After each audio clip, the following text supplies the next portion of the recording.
and welcome back to my YouTube channel Apex Masterclass. I am Apeksha, your communication coach. And first of all, thank you so much for subscribing to my YouTube channel and starting your English learning journey with me, which is going to be 100% fun and fruitful. So dear learners, before we start our English speaking, let's understand what is communication. Communication क्या होता है, कैसे होता है, ये हम आज के वीडियो में सीखने वाले हैं. Because English is not just about grammar और vocabulary. It is about how well you can express and connect with the people. Communication में हम सिर्फ बात नहीं करते हैं, कम्युनिकेशन में हम अपने लिसनर्स को कनेक्ट कर पाते हैं. कम्युनिकेशन के 3 मेन टाइप्स हैं. Number 1, verbal communication. Verbal communication में हम वर्ड्स यूज करते हैं, जैसे कि बात करना या लिखना. While we are speaking or writing our thoughts or ideas, we are using words and that is our verbal communication. Next is non-verbal communication. Non-verbal communication में आपके gestures, आपके facial expressions, आपकी body language बहुत कुछ express कर जाती है. And that is going to be our non-verbal communication. Number 3, listening communication. I am sure this is new for you. Listening communication में हम सामने वाली बातों को समझते हैं. जो सामने वाला स्पीकर है उसकी बातों को हम सिर्फ सुनते नहीं, समझते हैं. And that is going to be our third type, listening communication. But why is this communication so important? जब हम इंग्लिश में बात कर सकते हैं तो कम्युनिकेशन जरूरी क्यों है? कम्युनिकेशन में हम सही वर्ड्स, सही टोन को यूज करते हैं. तो यहाँ पर जब हम कम्युनिकेशन सीख रहे हैं तो हमारी वोकेबलरी भी स्ट्रांग होती है और हम बेटर वे में अपने आइडियाज एंड थॉट्स को एक्सप्रेस कर सकते हैं. फॉर एग्जाम्पल, अगर आप कोई स्टूडेंट हो और आप ऐसे या फिर कोई आर्टिकल लिखना चाहते हो, that means your verbal communication. अगर आपके पास अच्छी वोकेबलरी है और अपने आइडियाज को सही वे में आप एक्सप्रेस कर सकते हो तो आपका ऐसे या फिर आपका आर्टिकल बेस्ट निकल के आएगा. अगर आप कोई जॉब सीकर हो तो आप इंटरव्यू प्रिपेयर कर रहे होंगे.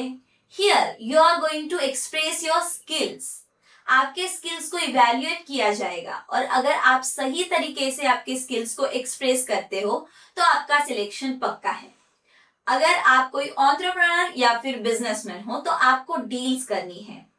आपको इस जहां पे भी, फिर वो चाहे इंडिया की डील्स हो या फिर इंटरनेशनल डील्स हो, वहां पर आपको सही तरीके से एक्सप्रेस करते आना चाहिए आपकी आइडियाज, आपके प्रोडक्ट और आपके प्रेजेंटेशन को. So that is why communication is very important, so that सामने वाला आपकी बात को समझ सके. आप चाहे इंग्लिश में कितना भी अच्छे से बात करें, लेकिन जब तक सामने वाले को आपकी बात समझ में नहीं आती है तब तक आपका कम्युनिकेशन इफेक्टिव नहीं होता. सो ये कैसे वर्क करता है? इसके लिए कुछ मेन पार्ट्स होते हैं कम्युनिकेशन के, जिसको हम बोलते हैं elements of communication. Starting with the sender. जो सेंडर होता है, जो मैसेज सेंड करता है, तो जो भी स्पीकर है कम्युनिकेशन का वो एक सेंडर होता है. मैसेज, जो बात हमें डिलीवर करनी है उसको हम मैसेज बोलेंगे. मीडियम, जिस लैंग्वेज में हम बात बोलना चाहते हैं, आइडियाज और थॉट्स को एक्सप्रेस करना चाहते हैं, that is our medium. Channel, जिसके थ्रू हमारा कम्युनिकेशन होने वाला है, वो चैनल. रिसीवर, जो हमारी बात को सुन रहा है और समझ के प्रोसेस कर रहा है, वो है हमारा receiver, that is our listener. And last में होता है आपका रिस्पॉन्ड. जब आपका लिसनर आपकी बात को सुन के उसको प्रोसेस करके समझता है और लास्ट में रिस्पॉन्ड या फिर फीडबैक देता है, तब हमारा कम्युनिकेशन सर्किट कंप्लीट होता है. तो इंग्लिश में बात करने से सारी चीजें सॉल्व नहीं होती है. इंग्लिश में कम्युनिकेट करने से बहुत सारी चीजें सॉल्व हो सकती है. So today we understood communication क्या है. कम्युनिकेशन में हम अपनी आइडियाज और थॉट्स को इंग्लिश में कॉन्फिडेंटली ऐसे एक्सप्रेस करेंगे जिससे सामने वाले को समझ में आ सके.